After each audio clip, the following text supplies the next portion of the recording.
पिछले दिनों एक वीडियो अपलोड हुई भी थी, 1 बिलियन व्यूज आ गए उस वीडियो के ऊपर। वो एक डॉक्यूमेंट्री थी छोटी सी, जिसमें बताया गया कि अगर इसराइल और पाकिस्तान की जंग हो जाए तो कौन जीतेगा। लोग खुश हो रहे हैं उस वीडियो को देख के, क्योंकि हमारे लोगों की समझदारी तो छोटी सी है ना। इनको पता ही नहीं है कि पाकिस्तान और इसराइल की अगर जंग हुई तो वो पाकिस्तान और इसराइल की जंग नहीं होगी, दर्जनों मुल्कों के साथ अकेले पाकिस्तान की जंग हो रही होगी। और वो इन हालातों वाकयात में पाकिस्तान जीतने का सोच भी नहीं सकता, और ना ऐसी कोई बेवकूफी करनी चाहिए। मैं पिछली दफा तफसीलन इस पे बोल चुका हूं। आज मैं चंद एक एस्पेक्ट्स जो उसमें उन्होंने डिस्कस किए, मैं उसे रिबटल करूंगा। इन बेवकूफों को यह पता ही नहीं है कि इसराइल के साथ जंग करने के लिए पाकिस्तान की फौज वहां भेजने की जरूरत नहीं है।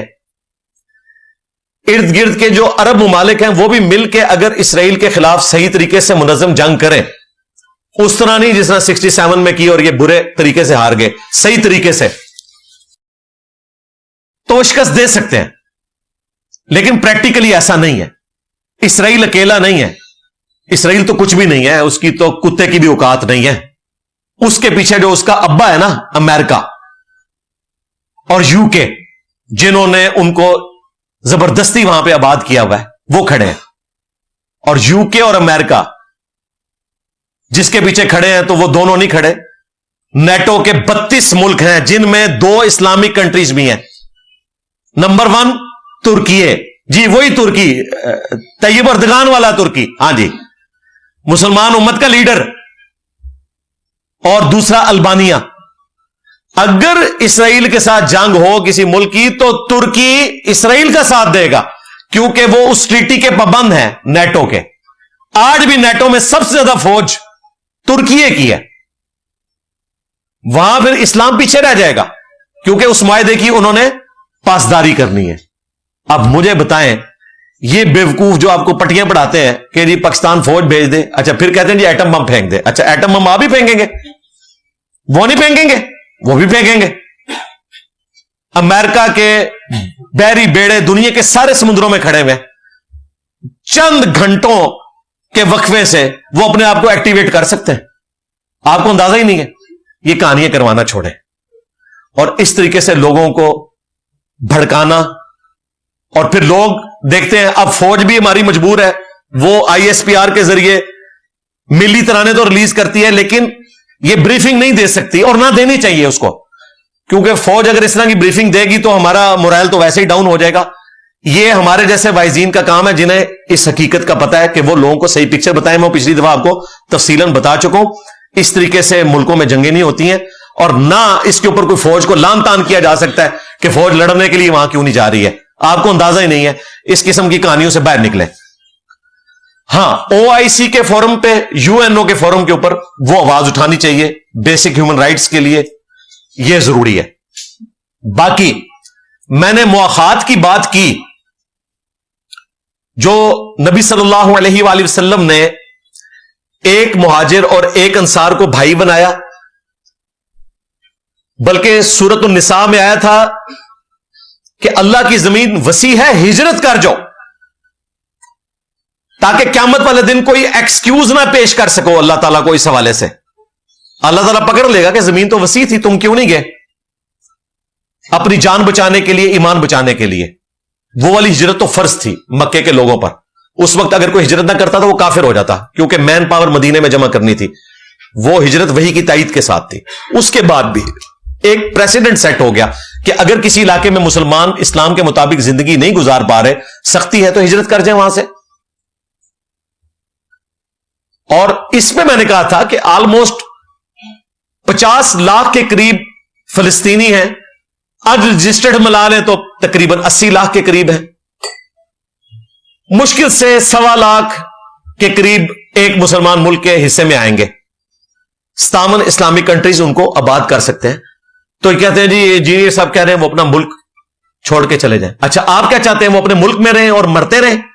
अभी परसों फिर उन्होंने ऊपर से बम फेंके हैं, 40 फलस्तीनी शहीद हो गए हैं, उन्हीं खंडरात के ऊपर भी बम फेंक रहे हैं। फलस्तीनी तो खुद अपने मकान छोड़ के रफा बॉर्डर पे किस लिए आए हुए हैं? जान बचाने के लिए ना। آپ ان کو کہہ رہے ہیں کہ مرو جا کے واپس، اور بھائی وہ خود یہ ڈیسیژن کر رہے ہیں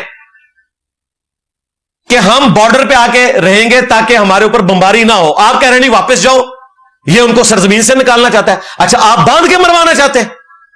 جب تم غلط رنگ دے رہے ہو میری گفتگو کو، تو میں بھی تمہاری گفتگو کو غلط رنگ دے سکتا ہوں کہ تم باندھ کے مروانا چاہتے ہو. وہ بارڈر پہ کیوں آگے بیٹھے ہوئے؟ 1948 کے لاکھوں لوگ تیسری نسل میں جوان ہو چکے ہیں، آج تک بارڈر پہ بیٹھے ہوئے. 1967 کی جنگ کے بعد کے لوگ بارڈر پہ بیٹھے ہوئے ہیں، اردن میں، مصر کے بارڈر کے اوپر آپ دیکھیں، سیریا کے بارڈر کے اوپر پناہ گزین کیمپس ہیں. 3 نسلیں ان کی جوانوں آج بھی کیمپوں میں رہ رہے ہیں یار، 80 سال سے، اس امید پہ کہ کبھی ہم واپس جائیں گے. یہ لوگ بھی اب آئے ہیں. تو میں نے کہا تھا کہ ایز اے لاسٹ ریزارٹ اس وقت ان کی جان بچانا ضروری ہے. ان کو آپ اکوموڈیٹ کریں کیونکہ اسرائیل بدماشی کر رہا ہے. یہ کہتے ہیں نہیں، انجینئر صاحب کہہ رہے ہیں وہ اپنا ملک چھوڑ دیں. اچھا آپ یہ چاہ رہے ہیں کہ وہ ملک میں جائیں اور مرے؟ نہیں، ہم نہیں چاہ رہے. تو پھر میں ہی صحیح بات کر رہا ہوں. بارڈر پہ خود آئے ہوئے، کیمپس میں خود آ کے بیٹھے ہوئے. مصر ان کے لیے بارڈر کھولنے کے لیے تیار نہیں ہے، اسلامک کنٹری ہونے کے باوجود. تو خام خواہ باتوں کو غلط رنگ نہ دیا کرے. میں نے مواخات کی جو بات کی وہ بالکل درست ہے. ابھی رات کو ہمارے ایک اسٹوڈنٹ نے مجھے ای میل پہ شیخ البانی کی آواز میں فتویٰ بھیجا. شیخ البانی 1999 میں فوت ہوئے ہیں، 26 سال پہلے. مفتی اعظم سعودی عرب کہا کرتے تھے کہ سب سے بڑے وہ محدث ہیں پلانٹ ارتھ پہ، شیخ البانی. ان کا ریٹن میں فتویٰ موجود ہے. اس زمانے میں ان سے پوچھا گیا، کیونکہ فلسطین تو مسلسل زیر عتاب ہے اسرائیل کے، تو انہوں نے کہا کہ سنت کے مطابق فلسطینیوں کو ہجرت کر جانی چاہیے دوسرے اسلامی کنٹریز میں. شیخ البانی کا فتویٰ ہے. اب میں یہ تمام موٹیویشنل سپیکرز، مولویوں کے فرنٹ مین لوگوں سے اور ان سو کالڈ مفتیاں سے پوچھوں گا کہ کیا شیخ البانی یہودی ایجنٹ تھے جو یہ مواخات کا مشورہ دے رہے تھے کہ تم دوسرے ملکوں میں ہجرت کر جاؤ؟ انہوں نے کہا یہ نبی کی سنت ہے، سنت ابراہیمی ہے، سب سے بڑھ کر سنت محمد رسول اللہ ہے صلی اللہ علیہ وآلہ وسلم. کیا آپ ہجرت کر کے نہیں آئے ہیں مدینہ شریف؟ وہ فتویٰ میں ساتھ اٹیچ کر دوں گا. اندازہ کریں یہ سارے مولوی اکٹھے ہوئے ہوتے ہیں، ایک طرف مجھے گالیاں نکال رہے ہیں، خود اپنے ان کے بڑوں نے کیا فتوے دیے ہوئے ہیں ان کو پتہ ہی نہیں. ان کو بھی گالیاں نکالو، ان کو نہیں نکالیں گے. ان کو رحمہ اللہ کہیں گے، اس دور کا امام بخاری کہیں گے ان کو، شیخ البانی کو. تو بھائی اللہ سے ڈر جائیں. آپ خام خواہ بات کو غلط رنگ دیتے ہیں، پھر بے عزت ہوتے ہیں، پھر آپ کی میمز بنتی ہیں. آپ کہتے ہیں کہ یہ ہمیں گالیاں دلوا رہے ہیں. بھائی ہم کوئی گالیاں نہیں دلوا رہے آپ کو. آپ کی ہوئی آپ کے آگے آتی ہیں جو میمز بنتی ہیں. گالیوں کی تو میں کسی کو اجازت نہیں دیتا، گالی تو بالکل نہیں دینی چاہیے.